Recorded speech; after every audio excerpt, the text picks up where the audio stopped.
Okay, so today we are reading 4.2 Egyptian Society. So our section is 4.2.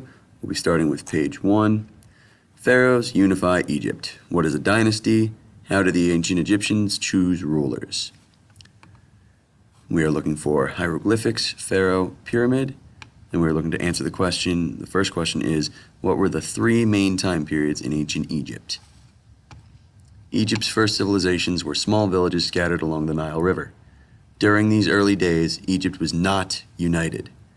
In the ruins of Egyptian towns from this period, scenes painted on walls show bloody battles, suggesting that wars were commonplace among the Egyptians. Over time, the people formed two kingdoms, Upper Egypt and Lower Egypt. Around 3100 BCE, the two kingdoms became one.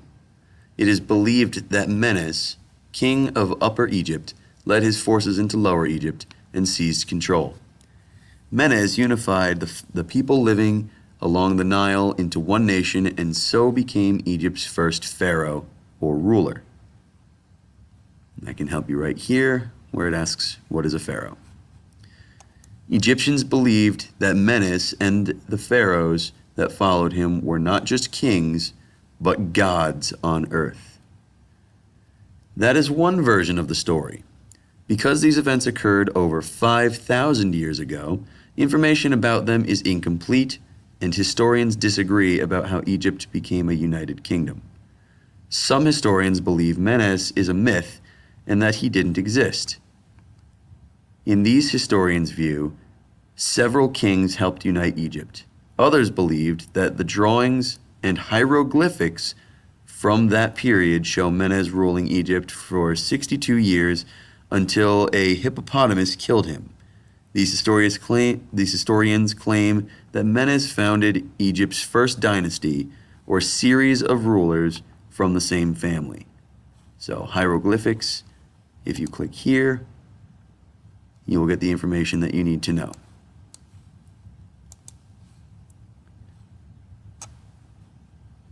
Rulers in many civilizations have passed leadership from one generation of the ruling family to the next.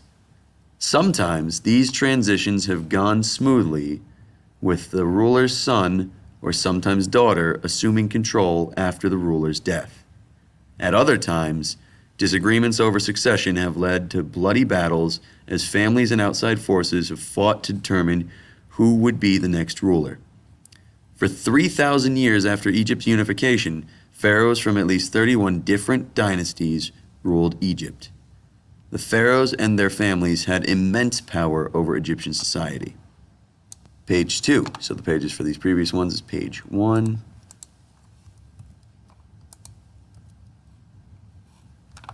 Egypt's kingdoms. How do historians organize Egypt's history? Think about the oldest person you know and all of the changes he or she has lived through. Chances are that this person is less than 100 years old. Now imagine trying to keep track of 3,000 years of history.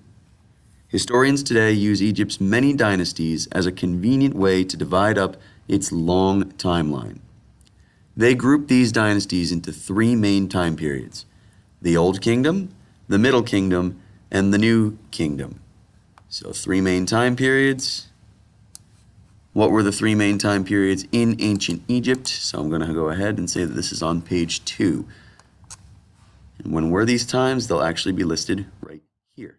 So make sure you give me the names and the time periods for each. You can also click here to get that as well.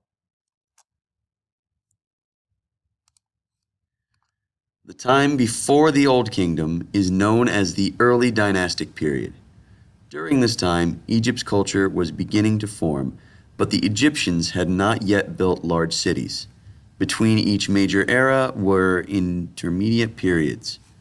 These periods were times of change and conflict when no one central power ruled over all of Egypt. Each of these periods had powerful pharaohs who influenced the history of the Egyptian world. Page 3, Great Leaders of Egypt. How did Egypt's most powerful rulers leave their marks on history? The pharaohs ruled Egypt for 3,000 years. leaving behind great monuments, elaborate cities, and fascinating histories. Because many ancient historians mixed true history with legends, there are often conflicting accounts of pharaohs' lives. Still, among all of the pharaohs to have ruled Egypt, there are several whose impact on history has been particularly important. King Khufu, which should answer our next question. What was King Khufu's accomplishment? Egypt's most recognizable ancient site was built by one of its earlier pharaohs. The Great Pyramid at Giza was constructed by King Khufu during the Old Kingdom's 4th dynasty, about 2570 BCE. To accomplish this feat, so this is what he accomplished and this is how he's going to accomplish it. Ancient Egyptians combined advanced knowledge of geometry and architecture with the use of huge amounts of physical labor. The pyramid consists of more than 2 million limestone and granite blocks. Nearby, there are 3 small pyramids for each of Khufu's wives. Khufu's descendants also ordered great building projects. His son, Khafre, and grandson, Menkaure, also built pyramids at Giza. And then if you need to know what a pyramid is, you click here, and it tells you exactly what you need to know.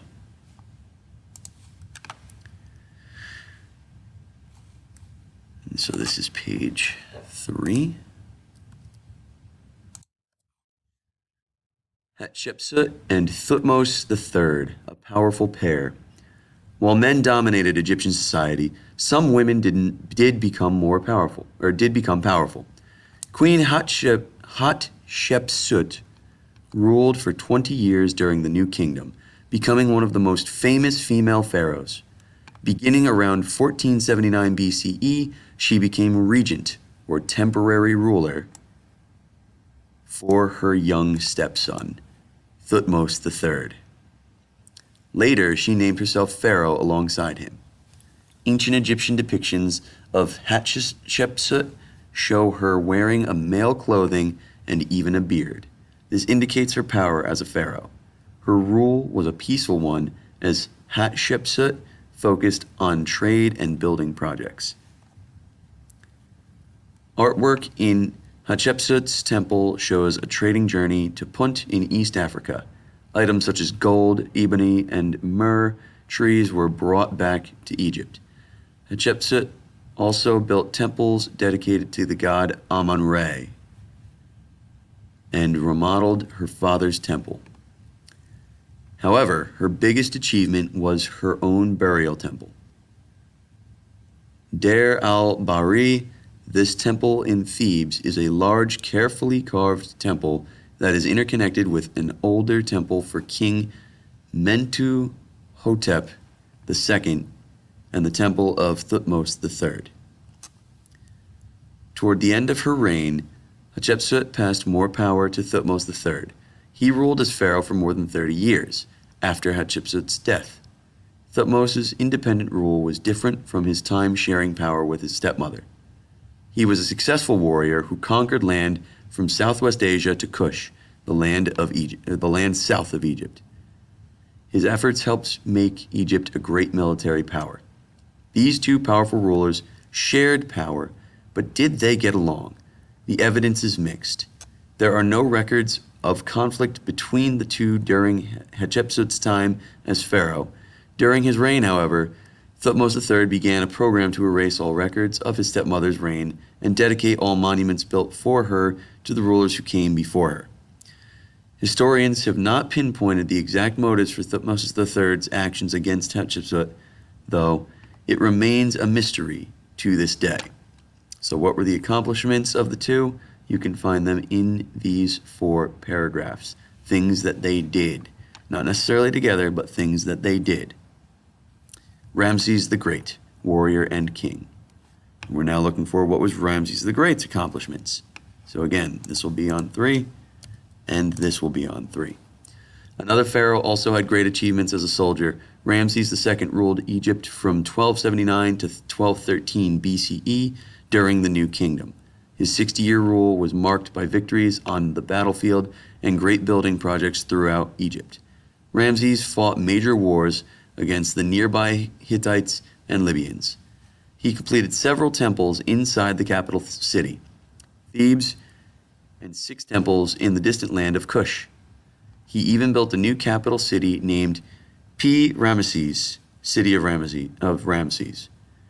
The ruin of many of these buildings are filled with inscriptions celebrating Ramses as a great ruler. We learn a lot about the pharaohs from the artifacts they have left behind, but what about everyone else? Page 4, the social structure of ancient Egypt. What was life like for ordinary Egyptians? So we are now looking to fill out the responsibilities for each member of the Egyptian social class: pharaoh, government officials, priests, soldiers, scribes, merchants, craftsmen, farmers, servants, and slaves. And notice that they will not all be on the same page, although they certainly could have been. The pharaoh was the most powerful person in all of Egypt, but he or she was not alone. Every person had a role to play in Egyptian society. Ancient Egyptians were born into a social group and usually continued in the same job as their parents. Thanks to the sculptures and paintings left behind in ancient cities, archaeologists have information about social classes in ancient Egypt. You can see the pyramid here. Servants and slaves are on the bottom. Pharaohs are on the top. Just like in Mesopotamia, king was at the top and slaves were at the bottom. Ancient Egyptian society was organized based on Ma'at.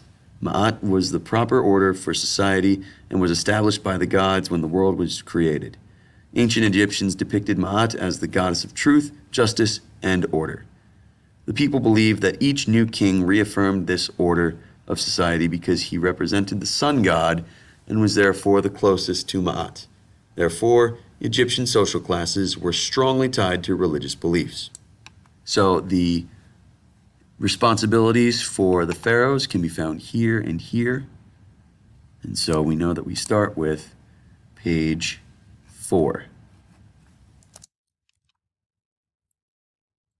On to page 5, government officials and priests. So we can add page 5 to here. Government officials and priests will be able to be found on this page.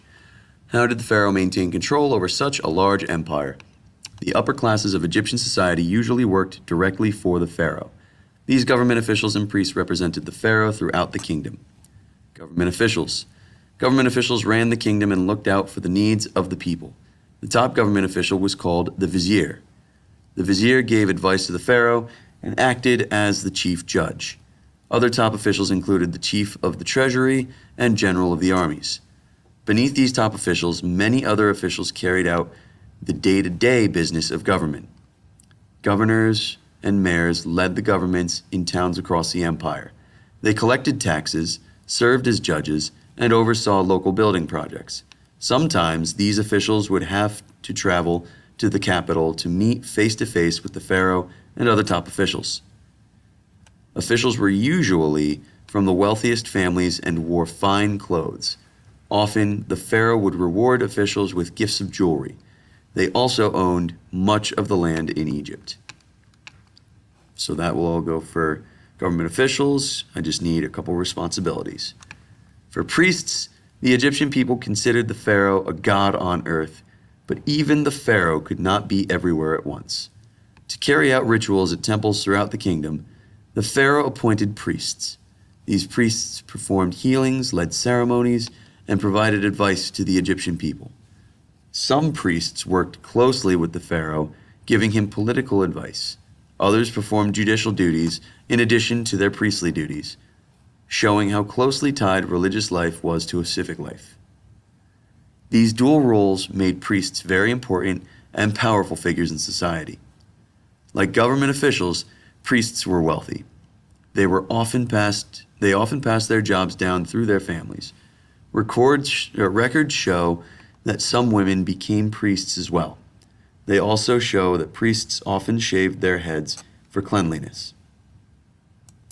So that will give you the information you need to give me responsibilities here for priests.